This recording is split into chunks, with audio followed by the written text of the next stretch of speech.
আজ বানাবো potato twister. ছোট বড় সবাইকেই ভালো লাগে, একটা অসাধারণ রেসিপি।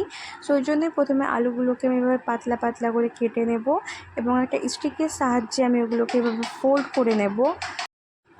এটার জন্য একটা আমি থিক পেস্ট বানিয়ে নেব। সো পেস্ট বানানোর জন্য দেখো আমি প্রথমে নিয়ে নেব ময়দা, তার মধ্যে দিয়ে দেবো আমি কর্নফ্লোর, দিয়ে দেব সামান্য লাল লঙ্কার গুঁড়ো ও তারপর দিয়ে দেব সামান্য লবণ, দিয়ে দেব সয়া সস ও টমেটো সস, দিয়ে সেটাকে দেখো আমি ভালোভাবে জল দিয়ে সেটাকে ঠিক পেস্ট বানিয়ে নেব।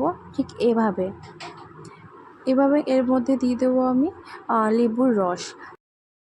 এদিকে প্যানে তেল গরম করতে দিয়ে দিয়েছি।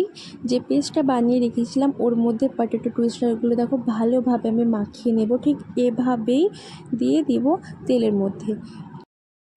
এবার এগুলোকে ভালোভাবে ভেজে নিলেই তৈরি হয়ে যাবে পটেটো টুইস্টার। সো ভিডিওটা ভালো লাগলে লাইক শেয়ার সাবস্ক্রাইব করে দিও আর ফেসবুক পেজটা ফলো করে দিও।